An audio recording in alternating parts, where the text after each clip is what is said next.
There's the fall down. 5 seconds. 4, 3, 2, 1.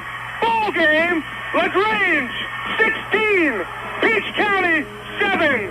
Let's go to the house and take some hardware home with us.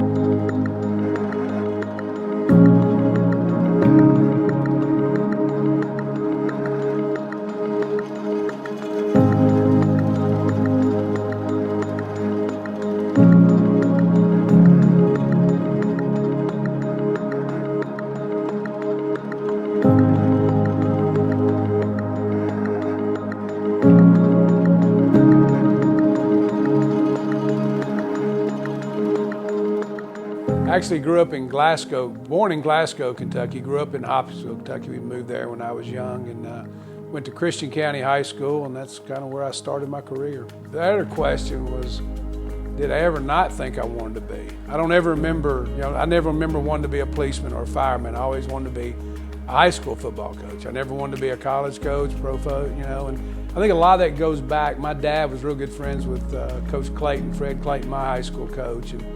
And I became a manager when I was like 3rd or 4th grade. I think I was 10 years old, and he'd come by and get me, and I'd go to practice and follow him around and everything. And I think from then, I knew that's what I wanted to do.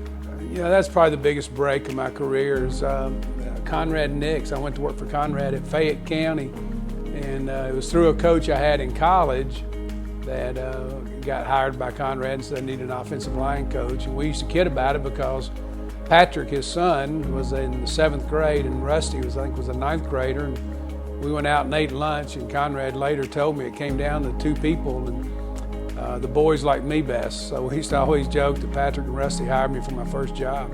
Came to LaGrange in 1991. I coached the outside linebackers, and we were preseason #1. And my biggest goal was that if we didn't win it all, I was hoping the outside linebackers weren't the reason. So.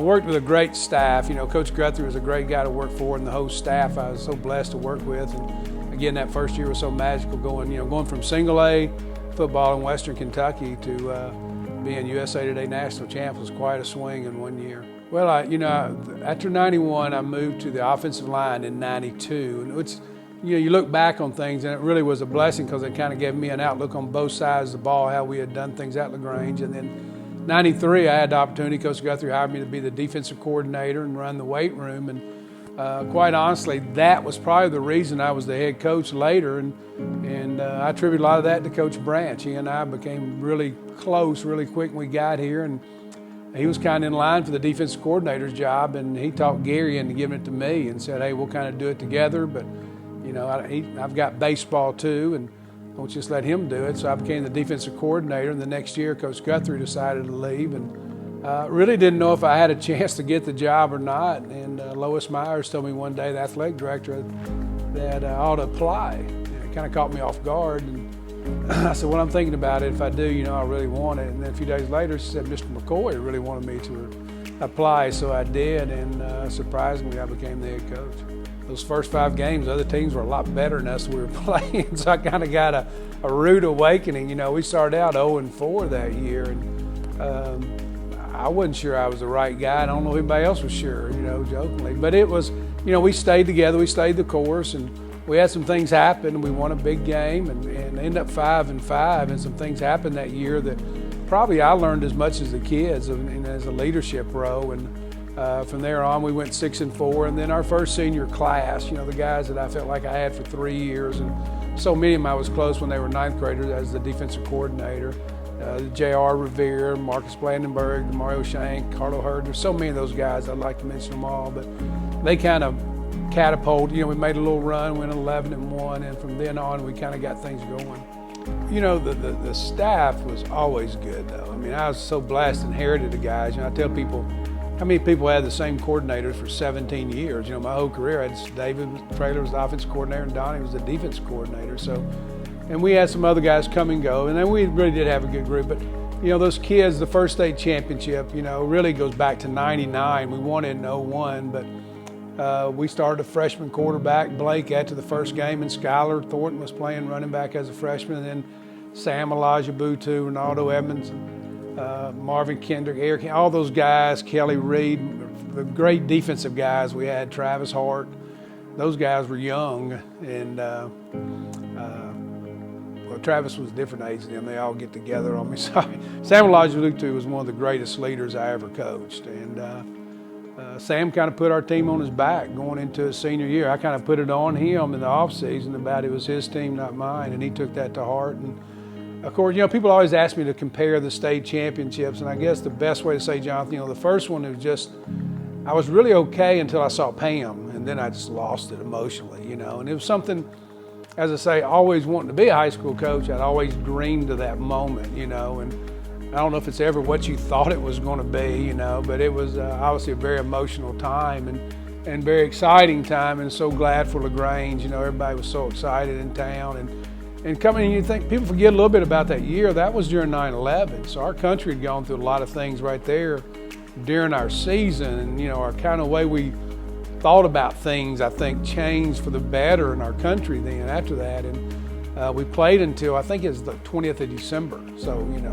we got done at the game. My kids went home to Tennessee and Kentucky with their grandparents, and Pam and I came back here and then went a couple of days later. So there was a lot of difference in that year. And then 03 was got such a magical year. I mean, nobody thought we had a chance, and we start winning football games in the playoffs. You win a game 2-0. All my friends are calling me saying, great win, but our paper had the wrong score. I said, no, it was 2-0. We went on a safety, and then we got to the Dome that year, and our offense just went crazy, and go to Peach County, and man, they're one of the best looking football teams I'd ever seen. And literally, when we won that game, I leaned over and pinched my leg, and I was like, I can't believe we won this game, And then 04 was the one where it was like, I'll never forget, probably the best way to describe it. Coach Trader and I lived in the same neighborhood. For some reason, he was riding home with me, and we got in the car during the preseason, and he looked at me and said, I sure hope we don't screw this up. And of course, I immediately said, shut up, but that was a lot to that. We had such a great football team, and a guy, Travis Hart and Trey Blackman, at linebackers, and the year 4 Wes was with them, and how great a player he is. You don't even talk about him back then as much. He went on, his fame became later, but we were such a good football team. Thad Todd, it sticks out in my mind a lot. Probably doesn't get the credit he deserves being quarterback on back-to-back state championship teams. So all three of them were different, but they were all three a lot of fun. I'm really excited where our football program's going right now. When I came to LaGrange, and it's just kind of contagious back then. Everybody got Granger spirit, and then of course in the early 2000s when things were going so great, and it was so fun to see our town, everybody so excited about the football team. And now with our brand new facility, and I'll be honest, I'm gonna miss the old one. I have a lot of memories in that old building, and that office was kind of my safe haven for whatever reason. It was, sometimes you live in a house or you live in a home. Well, I didn't have an office. That was a home for me, and I'll miss that. But I'm so excited the commitment our community's made and our administration to our football program, and I'm so excited about how the way they're doing their business now. And we used to joke and say, the world really wasn't on its axis the right way if the Grangers weren't winning. So we're really hoping to get it there, and I think we're on the right track right now. I love the guy we got coaching, and I think Matt's doing a great job. They're doing it the right way, and and not bragging on myself, but we've got so many similarities in our life. He comes from a coaching family. I did too, and I knew his dad well, and I'm excited. But just excited for all the old Grangers and new Grangers, and I've been actually going and watching some of the middle school teams, and so I'm excited about the future coming. And I think it's going to take a bunch of people staying behind the program, because when I was there and we were successful, it sure wasn't just me. We had a bunch of great coaching staff. We had great administration, faculty, everybody was on board. And it really wasn't as much about winning. That was a byproduct of how we tried to go about our business, though. And again, I go back to thanking Conrad Nix, who was my first boss, the things I learned from him, and hopefully kept a lot of those same beliefs in how you do things, and our kids bought in. And I see a lot of the same things going now, so I'm really excited.